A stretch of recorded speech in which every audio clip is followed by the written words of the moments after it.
Je suis d'abord une spécialiste en gestion commerciale avant d'être qualifiée en énergie renouvelable et ressources énergétiques.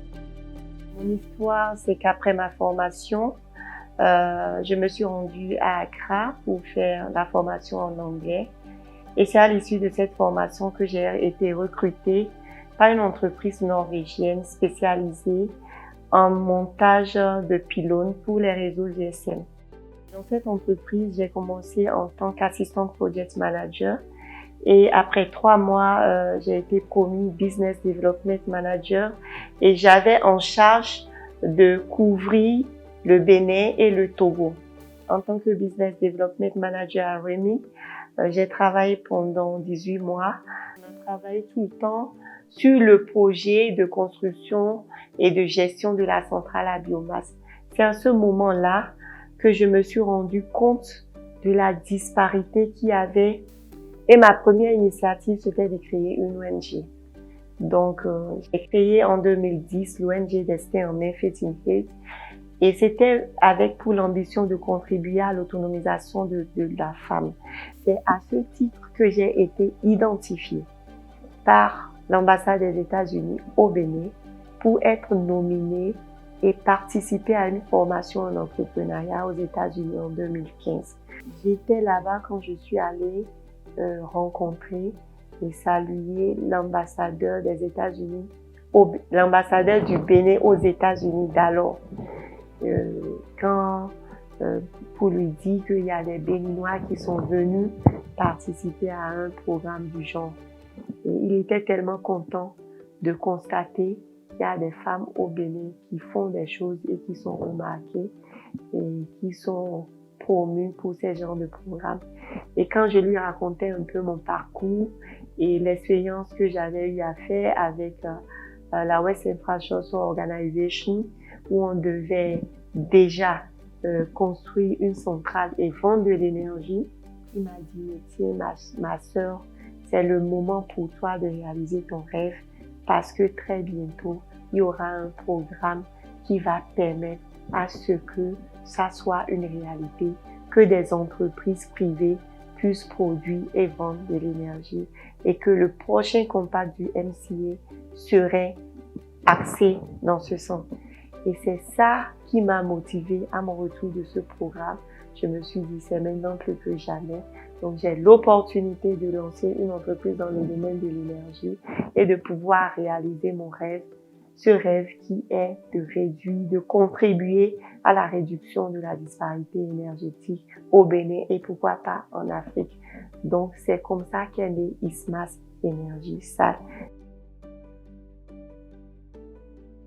Ici, nous avons un petit showroom au sein de ISMAS Énergie pour présenter tous les produits, bon, je ne vais pas dire tous les produits, une partie des produits que nous offrons à la population béninoise et d'ailleurs. Donc, nous avons des ampoules LED efficaces, vraiment efficaces, qui sont testées. Et nous avons des lampadaires solaires, des projecteurs. Nous avons exposé les panneaux qui représentent le cœur de notre activité. Et nous avons des systèmes solaires domestiques, les Pico PV. Donc ça, ce sont des petits systèmes qu'on installe pour ceux qui ont besoin de l'énergie dans les zones rurales où ils n'ont pas du tout accès à l'énergie. Ce sont de petits kits.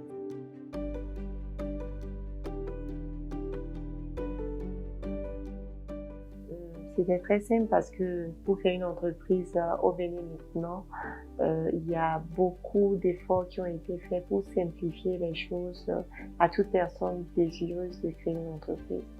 Donc, j'ai rassemblé les documents nécessaires pour la création d'une entreprise et j'ai procédé à l'ouverture de l'entreprise que j'ai lancée.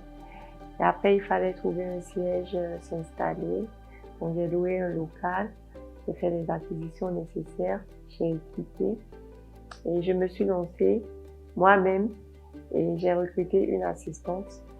Et après, j'ai recruté un ingénieur énergétique pour pouvoir m'accompagner afin que nous puissions développer les activités de l'entreprise.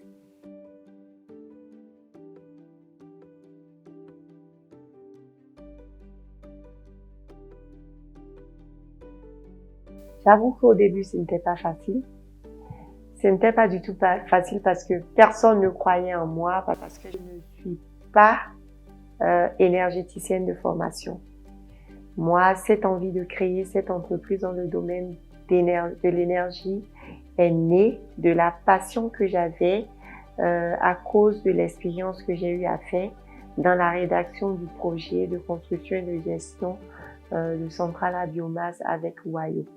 Je me suis intéressée à tout ce qui est installation, fourniture, installation de tout ce qui est lampadaire solaire. Et j'ai développé, en plus des énergies renouvelables, le volet ingénierie électrique au sein de mon entreprise. Et grâce à une formation que j'ai reçue en matière d'audit et efficacité énergétique, j'ai également développé ce volet au sein de mon entreprise. Ce qui fait qu'aujourd'hui, nous avons quand même au sein de Ismath Énergétique une expertise variée dans tout ce qui est besoin en matière d'énergie. Donc, nous sommes présents sur pratiquement toutes les rubriques: ingénierie électrique, déplacement réseau, construction de lignes, construction de centrales solaires, construction de centrales pour système de pompage. Et donc, c'est ça qui fait qu'aujourd'hui, Ismath Énergie tient la route et qu'aujourd'hui, nous faisons notre petit bonhomme de chemin pour être cité quand même parmi les entreprises de la place qui opèrent dans ce domaine.